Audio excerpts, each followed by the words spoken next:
Welcome to Ecoholics. Today we are going to understand a very simple and a very fundamental concept, which is movement and shift in the demand curve. Now, up until now, you must have understood the basic concept of the law of demand.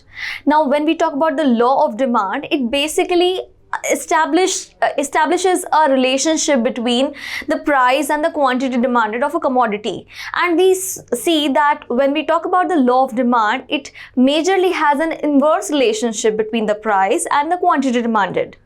Now over here, we are going to talk about when the demand curve is going to have a movement and when it is going to have a shift in it. Now, when we talk about a movement in the demand curve, we actually talk about the law of demand operating. So let me give an example. For example, over here we have a simple graph which represents price on the y-axis, and on the x-axis we have the quantity demanded of the commodity. Okay, of any commodity XYZ, you have the price as well as the quantity demanded on this graph. Now over here, according to the law of demand, the demand curve is going to be downward sloping. So let's make the demand curve as well. So let's hypothetically make a demand curve which is a downward sloping curve, right? Let us name it DD. Okay. Now let's, for example, make few points over here. Let's say that the price P, at price P, the quantity demanded is Q1. Okay, so let's name it P1. At P1 price, the quantity demanded is Q1. Now let's reduce the price. When we reduce the price, what happens? According to the law of demand, because the price and quantity demanded have an inverse relationship, if the price will go down, the quantity demanded should go up. So let's check in this graph whether that happens. So we have made a price 2, P2, which is lower than the P1, and we observe that on the demand curve we have a quantity demanded which is more than Q1. So there's Q2, which is quantity demanded, right? Now, if I name these points A and B, okay, this is point B and this is point A. So when the demand curve has a certain movement from one point to other because of a change in price, so that is known as movement in the demand curve. Okay, I'll repeat that again. When the price changes and because of the price exclusively, the demand curve or the quantity demanded also changes, so then that is going to be known as movement along the demand curve. Movement along the demand curve. So over here, this movement is going to be seen in the same demand curve. For example, over here we had point A.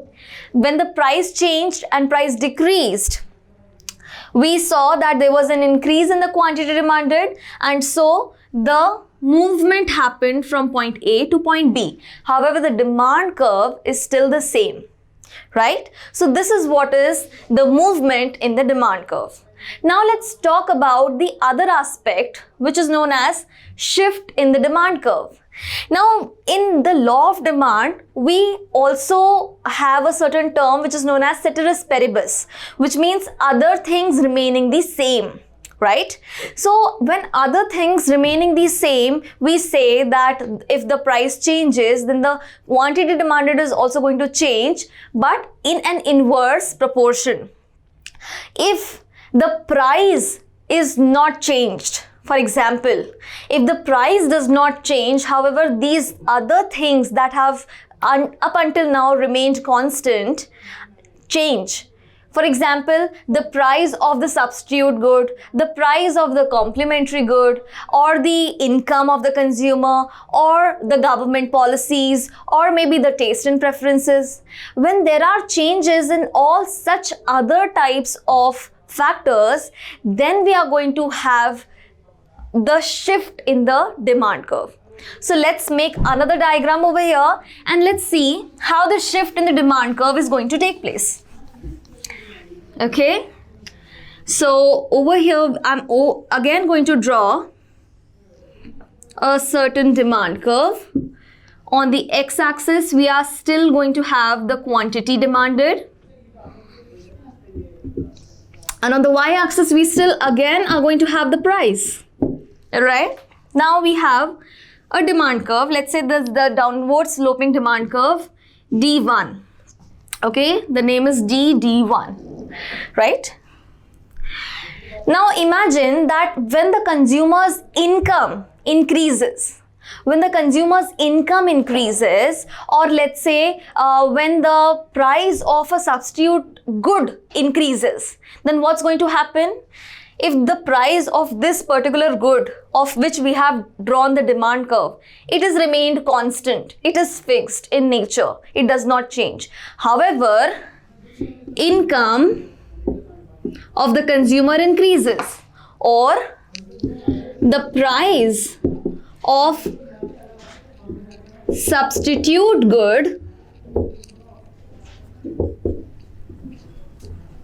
increases. Okay, then what's going to happen? You are going to see that there is going to be a shift in the demand curve, and the shift is going to be rightward. So there'll be a rightward shift in the demand curve. So let me draw a diagram, okay, like this, or if I just draw another demand curve, so this is going to be DD2. Now this DD2 demand curve may represent the same price. For example, the price may remain same for that commodity, let's say P1. However, what we are going to experience is because of an increase in the demand, what happens? The quantity demanded also increases. Okay, so when the price is remained constant and because of other factors the demand increases or decreases, then what happens? There is going to be a shift in the demand curve.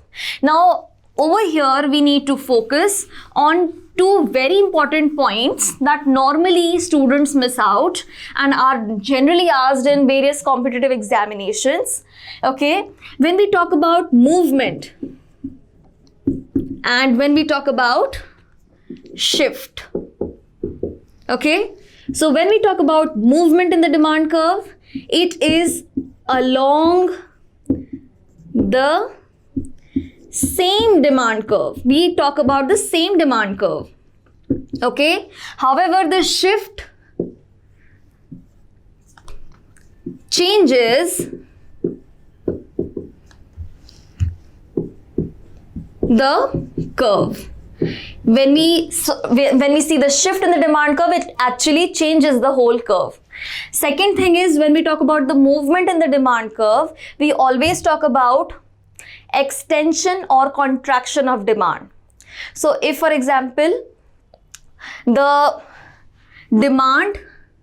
quantity demanded has extended, so it's going to be extension. If the quantity demanded has contracted, then it is going to be known as contraction. So we have contraction of demand, okay, and extension of demand. Obviously the extension of demand is going to happen when the prices go down, and the contraction happens of quantity demanded when the prices go up. Simple, because of the inverse relationship between them, law of demand. And when we talk about the shift in the demand curve, we talk about increase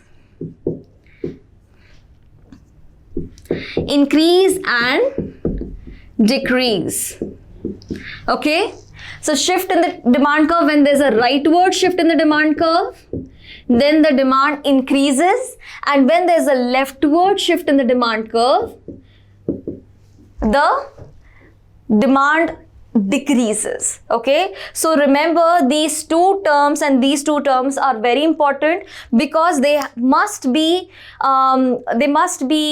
used only according to these main terms. If you're using shift, then you should use increase and decrease. If you're using movement along the same curve, then you should use extension and contraction of demand. Okay, so that was it, students. I'll meet you in the next lecture. Thank you so much for this lecture. Also, keep watching Ecoholics and download our app and visit our website www.ecoholics.in. Thank you.